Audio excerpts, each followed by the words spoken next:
Hello everyone, আসসালামু আলাইকুম। আজকে আবার চলে আসলাম আপনাদের মাঝে নতুন একটি রেসিপি নিয়ে। আজকে আপনাদের সাথে শেয়ার করব চেপার পলির রেসিপি। চেপা শুটকি ময়মনসিংহের খুব জনপ্রিয় একটি খাবার। চলেন তাহলে বেশি কথা না বলে মূল রেসিপিতে চলে যাই। প্রথমে আমি এখানে চেপা শুটকিগুলো গরম পানি দিয়ে খুব ভালোভাবে পরিষ্কার করে নিয়েছি। চেপার পলির জন্য এখানে আমি কুমড়োর পাতা নিয়েছি। আপনারা চাইলে লাউ পাতাও নিতে পারেন, তবে আমার মনে হয় কুমড়োর পাতা দিয়ে অনেক ভালো টেস্ট আসে, তাই আমি কুমড়োর পাতা নিয়েছি। কুমড়োর পাতাগুলো সুন্দর করে পরিষ্কার করে ধুয়ে নিয়েছি। চুলাতে একটি প্যান বসিয়ে নিয়েছি। প্যানে সামান্য পরিমাণ তেল দিয়ে তেলটা যখন একটু গরম হয়ে আসবে সেইখানে ধুয়ে রাখা চেপা শুটকিগুলো দিয়ে দিব। উল্টিয়ে পাল্টিয়ে ভালোভাবে ভেজে নিব। এগুলোকে একদম থেতলে ফেলবো। তারপর এটাকে নামিয়ে নিব। এটাকে পাটাতে ভালোভাবে পিষে নিতে হবে। ভাজা হয়ে গেলে এটাকে কড়াই থেকে উঠিয়ে ফেলবো। কড়াইয়ে কিছুটা পেঁয়াজ বাটা দিয়ে দিলাম। এরপর কুচি করে রাখা পেঁয়াজ আর রসুন দিয়ে দিলাম।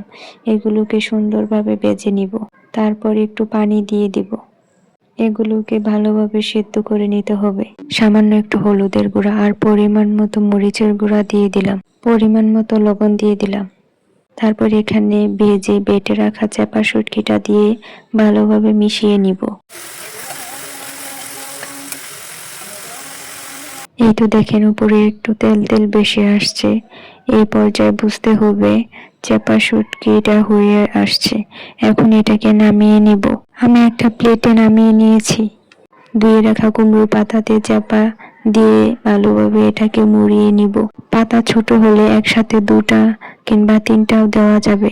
ভিতরে চেপার পুরটা বেশি হলে খেতে বেশি ভালো হয়। চেষ্টা করবেন ভিতরে চেপার পুরটা বেশি করে দিতে।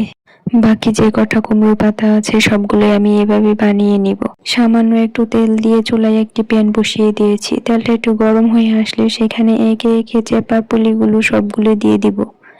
এগুলোকে ভালোভাবে উল্টিয়ে পাল্টিয়ে দুপাশই সুন্দরভাবে ভেজে নিব। খেয়াল রাখতে হবে এগুলো যেন পুড়ে না যায়। এইভাবে সবকটা পুলি আমি ভেজে নিয়েছি। এই তো দেখেন আমার সবকটা চেপার পুলি ভাজা কমপ্লিট। কেমন হয়েছে সবাই কমেন্টে জানিয়ে যাবেন। ধন্যবাদ সবাইকে।